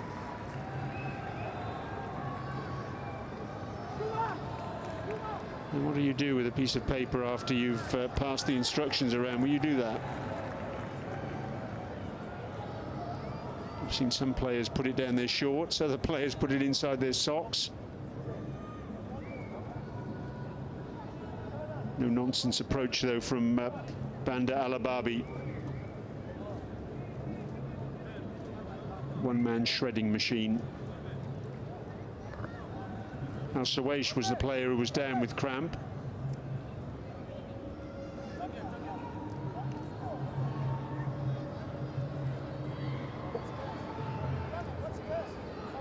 He's trying to take in some fluid. It's interesting actually, last night in the game at Sharjah, the referee allowed a refreshment break after half an hour of each half. No such refreshment break this evening. It's been universal, in fact, here in the UAE for the first month or so of the season for those breaks to take place, given the heat that's still very much around.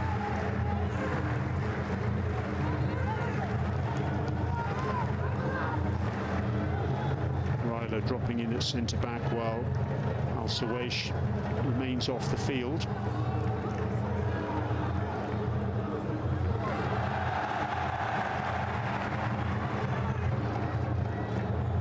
Lane fans on that far side in celebratory mood,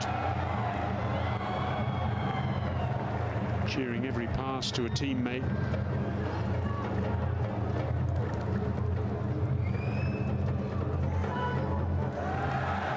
One thing that Al-Ain didn't do on match day 2 was retain their concentration for the entire 90 minutes. Ahal scored twice in the second half. And be absolutely sure that Alfred Schroeder will want a clean sheet this evening, and he'll have drilled that into his players, particularly at half-time, I'm sure. Nice play by Kawadio. Laba trying to roll off the defender, not able to do so. He gets the free kick.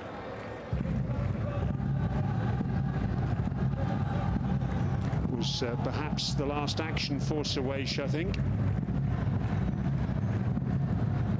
2 more changes then for the visitors. Yes, Sawaish going off, and Mohamed Al-Kadi going on.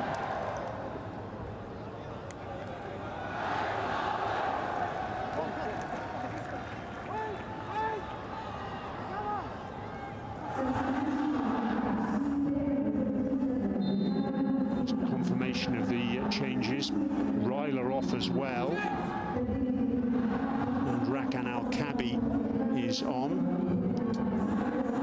Al-Kabi, number 66, joined from Etifak in September.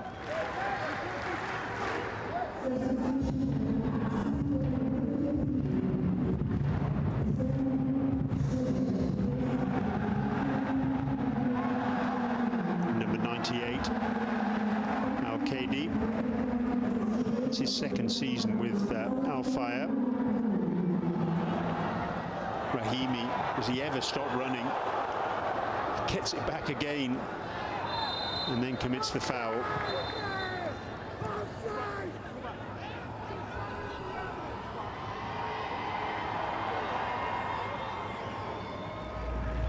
Change now coming for Al-Ain. Al-Ahbabi is on his way off.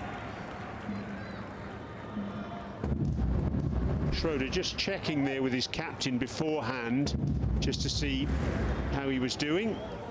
And his skipper said, "Do you know what? I've had enough for the evening." So Al Ababi getting ready to go off. Al Fire wanting to take the free kick, when in fact Al Ababi now gets a yellow card. The referee says, "I'll decide when the substitutions are made, not you." At least Al Ababi can have a laugh about it. So Al Ababi off. And it's Said Juma who's come on in his place. Said Juma, number 44. Been in the match day squad for every match this season for Al Ain. This is his 6th appearance off the bench, and his 2nd in succession in the AFC Champions League. 25 years of age.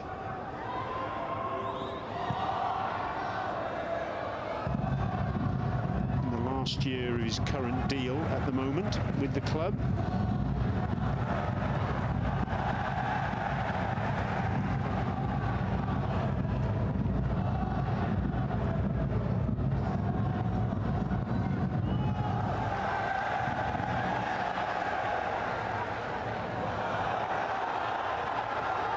It's ricocheted off the post and it's in. Well, no clean sheet for Al Ain this evening. And it's El Hati who's put it home. What a mix-up at the back for Al Ain. A comedy of errors, really. Let's have another look at it here. Goodness me. What a mistake by Khalid Essa. Just taking over the armband, and he'll want to forget all about that. Dear me. Al Hati will be glad as well. Missed that header from point-blank range. And thankful for the 2nd opportunity to slot it home.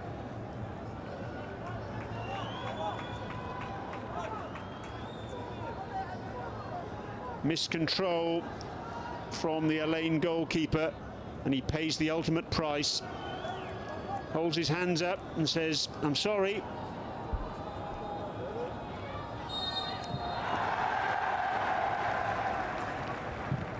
Well, is there life in this match yet? 5 minutes of normal time remaining, plus whatever time the officials will add on, and there will be a decent amount of time to be played. Jorgen's frustrated. The petulant foul there. Challenge on Al Khalaf. Not too impressed with Al Khalaf making a bit of a meal of it.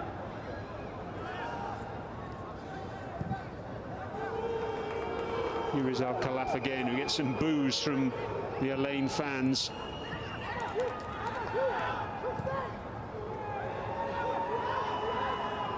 Once again, thumps the ball over to the far side, overhits it on Yakuri, can't keep it in.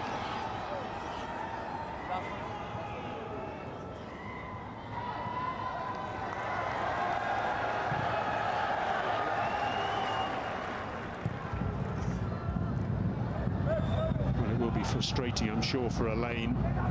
They haven't been able to keep that clean sheet. They've only got themselves to blame with that muck up at the back.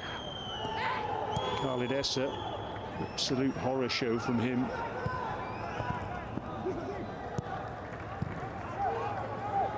Park.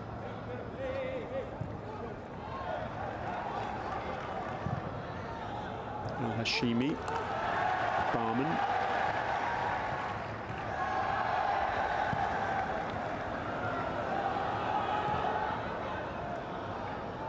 No loss of confidence there from Khalid Essa with the ball at his feet. Long ball looking for Rahimi.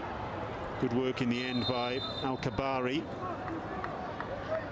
Flag was up though on the far side. Rahimi had strayed into an offside position. You can see he's just beyond the last defender there.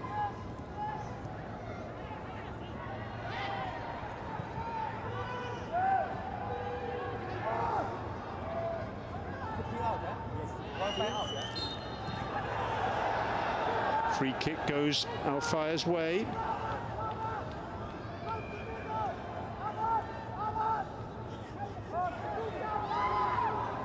Another change about to happen for Al Ain. Mansour Saeed, we saw him warming up a little earlier. He's going to get his chance very shortly. He'll be the last change for the hosts tonight.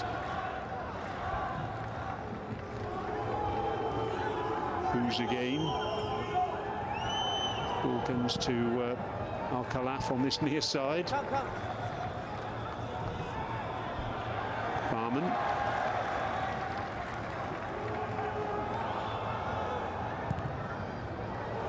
Rahimi running into space down the channel into the penalty area.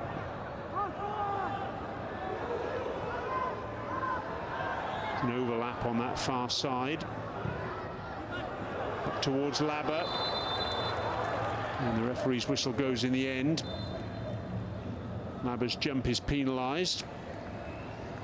And the final change of the night then, we'll see Jorgens get a well-deserved rest. Doesn't come off very often, Eric Jorgens. Only the 5th time he's been substituted this season in 11 matches. And the first time in the AFC Champions League. Another terrific performance from him. He really is a wonderful asset for this Al Ain club.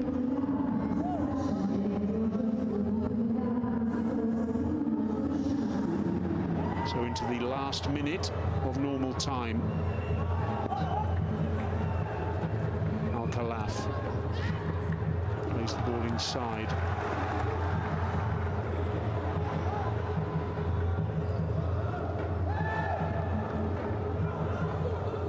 Rahimi. And a chance for Al Ain to break now. Mohamed Abbas finds Rahimi. He can run at Al Kabari and score. Well, that puts the icing on the cake for Al Ain, and it's a goal that's thoroughly deserved for Soufiane Rahimi. 4-1 for the hosts. It's not a scoreline that flatters them. And Rahimi, from first to last, full of running, and that running in the end has yielded a goal. Absolutely tormenting Al Kabari there as he ran at him with pace.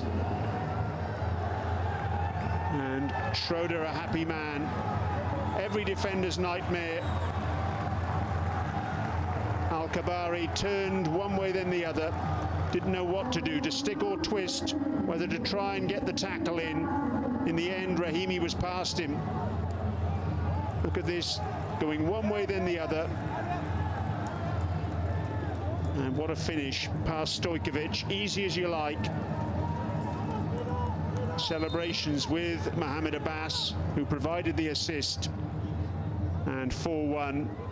And broad smiles for Al Ain. They were frustrated having conceded that goal to Al Fire.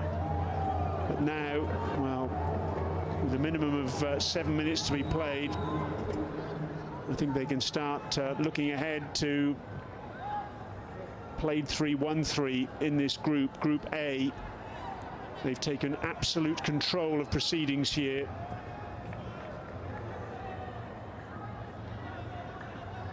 And they've put down a marker, have Al Ain, this season. They really have.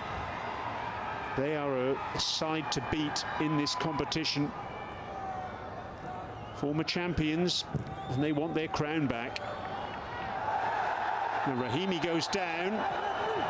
Was there a stray elbow there?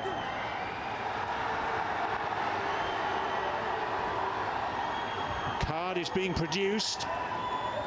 And this is a very interesting card as well, because it's a card to Makia Al Rashidi. very significant because that's his third booking of the AFC Champions League season, and you can see there in the top left-hand corner, that means that he will miss match day 4, the return fixture against Al Ain. Long ball forward, and his flailing left arm caught the face of Rahimi.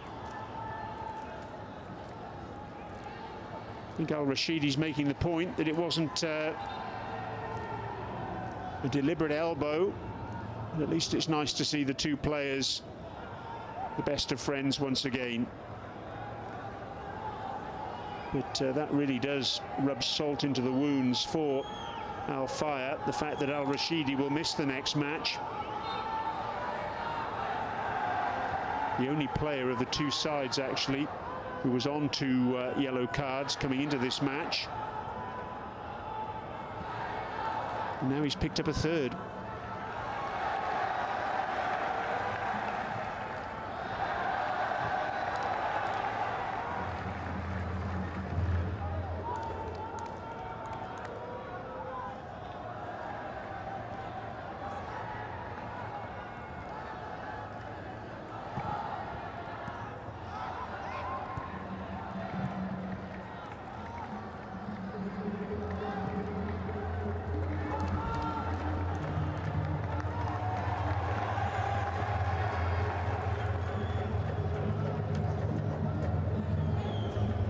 Guardio finds Park.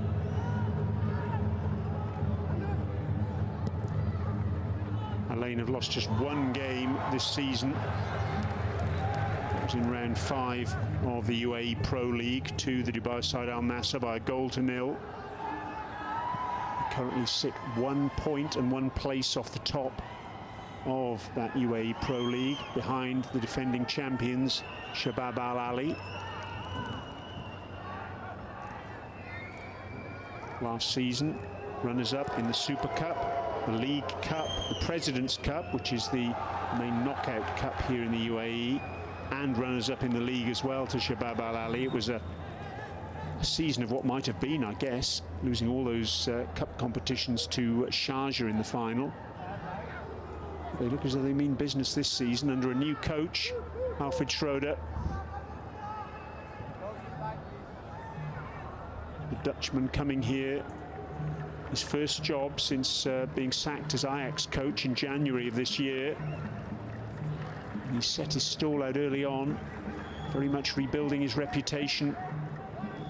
The side are playing good, aggressive football, full of energy, full of running, and full of goals. That's 34 for them now for the season. In this, the 11th match they've played. They really are the entertainers of UAE football.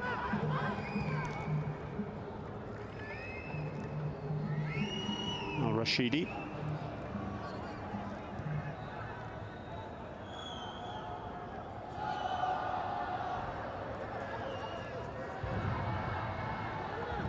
So plenty of water to go under the bridge for both these teams before they meet again in 2 weeks' time. Another win there, you would say, would absolutely lock in top spot for Al Ain in this group.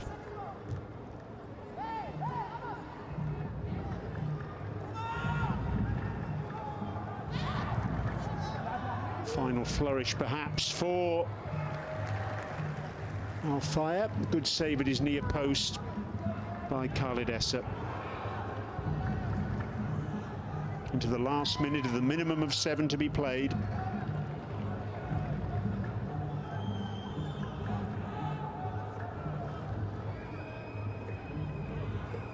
It's not as if Al Fayha haven't had opportunities. Junior Fashion Sakala has had some chances, has tested Khalid Essa, but he's also squandered a couple of opportunities too. If they'd gone in, maybe it would have been a very different night. Rahimi, again, still full of running, even in the 97th minute of the match. He really is supremely fit.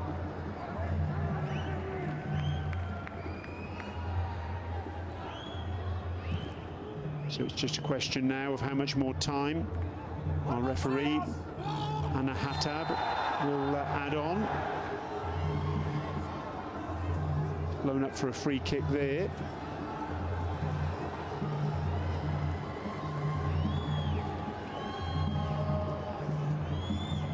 Clumsy challenge by Al Safari.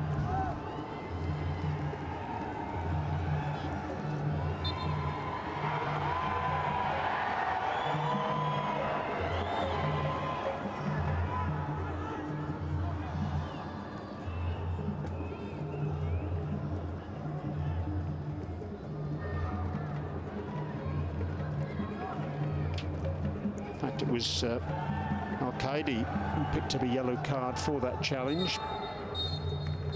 And there is the final whistle. And what a resounding win that is for Al Ain. A terrific performance from the hosts. Goodness me, they're enjoying themselves in the AFC Champions League this season. 3 goals in match day 1, 4 goals in match day 2, another 4 this evening. Their goals this time from central defender Kouadio, who had stayed up for a corner and found himself unmarked at the back post. Kaku as well, he picked up a brace, 1 in each half. The first, taking advantage of a couple of lucky deflections to be free at the back post to slot home. Then a wonderful run by Eric Jorgens gave him the opportunity for his second and Al Ain's third. Al Fire, they got a goal back 5 minutes from time through Al Hati after a dreadful error by the Al Ain goalkeeper Khalid Essa. But then Rahimi got the goal that he deserved, and the 4th for his team in the last minute of normal time after a superb mazy run. Al Ain then 4-1 winners, and what that means is they're well and truly in charge of the group. Played 3-1-3, and it really is special times here at the Hazza bin Zayed Stadium. Alfred Schroeder relishing the opportunity to be here and take this side, well, as far as he can. Let's see how far that is this season. But a fine performance from Al Ain, and they take the applause of their fans. It's finished here on match day 3 in Group A of the AFC Champions League. Al Ain 4, Al Fire of Saudi Arabia 1. Hope you've enjoyed the coverage this evening, and we look forward to bringing you more action as the AFC Champions League proceeds. Good night.